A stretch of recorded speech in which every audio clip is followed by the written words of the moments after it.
ሰላም ሰላም እንዴት ናችሁ? የዋይድ ሬንጅ አካዳሚ ተማሪዎች እንደምን ቆይታችኋል?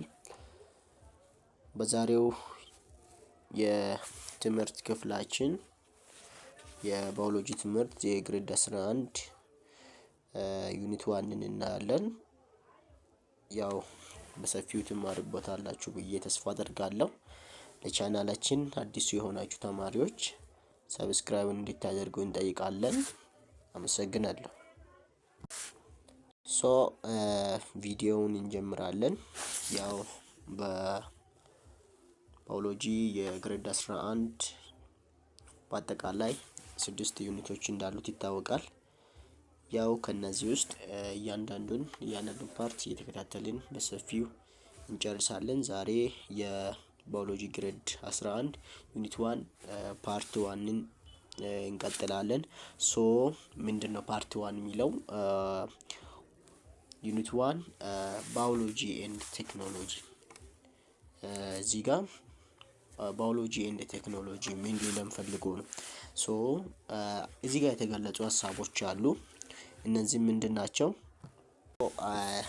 እነዚህን ፖይንቶች እናያለን። የመጀመሪያው እዚህ ጋር የተገለጸ ሀሳብ አለ። ይሄ ምንድነው? የተገለጸ ሀሳብ አለ። እዚህ ጋር የተገለጸው ሀሳብ ሊታወቅ የሚገባ ነገር ምንድነው? ሳይንስ ምንድነው? ሳይንስ ጥቅሙ እና ባዮሎጂ በአጠቃላይ ሳይንስ ነው። ይሄ ሳይንስ ምንድነው ፋንክሽኑ የሚለውን ነገር እናያለን። እዚህ ጋር ሊታወቅ የሚገባው ነገር ሳይንስ አለ። ዲስ ሚንስ ሳይንስ አለን። ሳይንስ ሁለት ነገሮችን ማለት መሰረታዊ የሆኑ ነገሮች አሉት። በእነዚህ ውስጥም ከሶሳይቲው ጋር ከቴክኖሎጂው ጋር ሳይንስ ያለው ቁርኝነት ምንድነው? እዚህ ጋር ሊታወቅ የሚገባው ነገር ሳይንስ የመጀመሪያው ጥቅሙ ኢትስ ሲክስ ቱ ኢምፕሩቭ። ይሄ ማለት ነገሮች እንዲሻሻሉ ያደርጋል።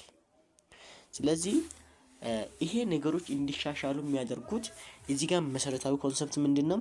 ዲማንድስ ሞር ማለት የሚፈልገው ሶሳይቲው ሞር ስለሆነ ሳይንስ ምን ያደርጋል? እነዚህ የሚፈለጉ ነገሮችን ኢምፕሩቭ ያደርጋል። ይሄ ማለት እዚህ ጋር ሶሳይቲ አለን። ሶሳይቲ ማለት ዘ ነምበርስ ኦፍ ዘ ፒፕል ሊሆን ይችላል። እነዚህ መኒ ነምበርስ ኦፍ ዘ ፒፕል በሚኖርበት ጊዜ ምንድነው የሳይንስ ጥቅሙ ወይ ደግሞ ለሶሳይቲ ያለው ሳይንስ ጥቅሙ ምንድነው የሚለውን ያሳያል። እዚህ ጋር ደግሞ ሶሳይቲ እዚህ ጋር ሌላ ነገር ደግሞ ሶሳይቲው ቤኔፊትስ ሞር። ይሄ ማለት ቤኔፊትስ ፍሮምስ ሶሳይቲ ከቴክኖሎጂው ምን ይቀበላል? ሞር ጥቅም ያገኛል። ለምሳሌ ዋን ኦፍ ዘ ቤስት ኤግዛምፕልስ እዚህ ጋር ከዩኒቱ ጋር የተገናኘ ሀሳብ ምንድነው? ኢሚቴሽን ነው። ዳት ሚንስ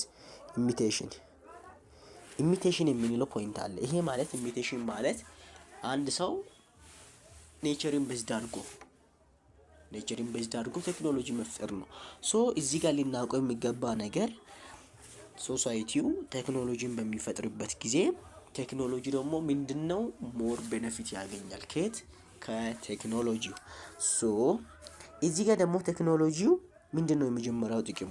ቴክኖሎጂ ሜክ ላይፍ ኢዘር። ይሄ ማለት ህይወታችን ቀለል ያለ እንዲሆን። ይሄ ማለት ለምሳሌ ዋናው ሲምፕል ወይ ሚስ ለምሳሌ ከዚህ ወደ ርቅ ቦታ በእግራችን ከምንሄድ አውሮፕላን መጥቶልናል። ይሄ ማለት ዋን ኦፍ ዘ ቤስት ቴክኖሎጂ። አውሮፕላን ደግሞ የተሰራው ፍሮም ዘ በርድ ነው ወይም ላይክ ዋት ኤ ሞዴልስ በርድን ሞዴል በማድረግ የተሰራ ነገር ስለሆነ ቴክኖሎጂ በዚህ ያሳየናል ማለት ነው። እዚህ ጋር ልናውቀው የሚገባው ኮንሰፕት ምንድነው ደግሞ? እዚህ ጋር ልናውቀው የሚገባው ኮንሰፕት መሰረታዊ ኮንሰፕቶች አሉ። እነዚህም ቴክኖሎጂው ምንድነው? ሳይንሱ ምንድነው? እና ሶሳይቲው ምንድነው? እዚህ ጋር ሊታውቁ የተሰመረ ሀሳብ አለ። ይሄ ማለት እዚህ ጋር ቴክኖሎጂ ኢዝ ዘ ዩዝ ኦፍ አፕሊኬሽን ኦፍ ሳይንቲፊክ ናውሌጅስ ፎር ስፔሲፊክ ጎል ኦር ፐርፐዝስ። ይሄ ማለት ቴክኖሎጂ የምንለው ነገር አንድ አፕሊኬሽን ኦፍ ሳይንቲፊክ ናውሌጅ። ይሄ ማለት ሳይንሳዊ የሆኑ ናውሌጆችን በመጠቀም ለምን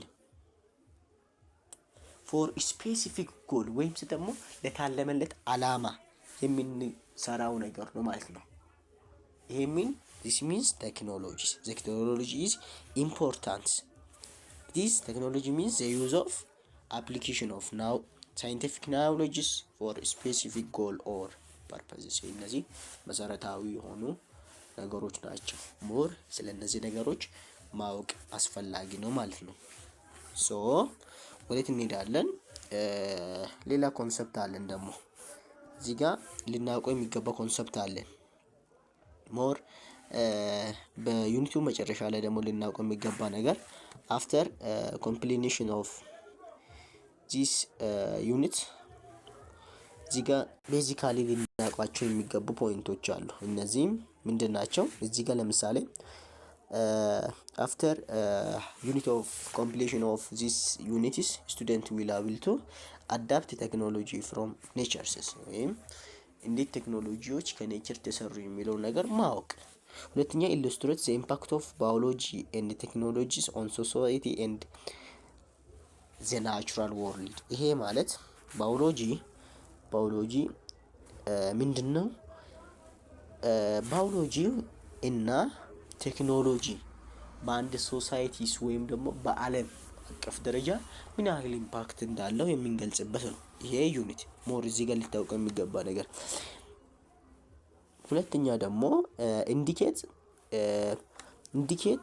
ዘ ቤኔፊት ኦፍ ባዮሎጂ ቱ ቴክኖሎጂ ኤንድ ቫይስ ቨርሳ። ስለዚህ የባዮሎጂ ቤኔፊት ምንድን ነው? ባዮሎጂ ኢትስ ዋትስ ኢትስ ፋንክሽን የሚለውን ነገር የምንረዳበት ነው። ስለዚህ ይሄ መሰረታዊ ኮንሰፕት ነው በምን ውስጥ? በባዮሎጂ ኤንድ ቴክኖሎጂ ውስጥ። ሶ እነዚህ መሰረታዊ ነገሮች ቤዚካሊ ልናውቃቸው የሚገቡ ፖይንቶች ናቸው ማለት ነው። እዚህ ጋር ልናውቃቸው የሚገቡ ኮንሰፕቶች አሉ። ለርኒንግ ፍሮም ኔቸር። ይሄ ማለት ከኔቸሩ እንዴት ብለን የምናደርገው ለርኒንግ ፍሮም ኔቸር። እዚህ ጋር ደግሞ ይሄን 1.1ን ከጨረስን በኋላ ልናውቃቸው የሚገቡ ነገሮች ናቸው። ይሄ ማለት የመጀመሪያው that means technologies from learn technology from the natures። ከኔቸሩ እንዴት ነው ቴክኖሎጂ የተፈጠረው የሚለውን ነገር የምናይበት ነው። recognize devices copied from the biological nature። እነዚህ መሰረታዊ የሆኑ ነገሮች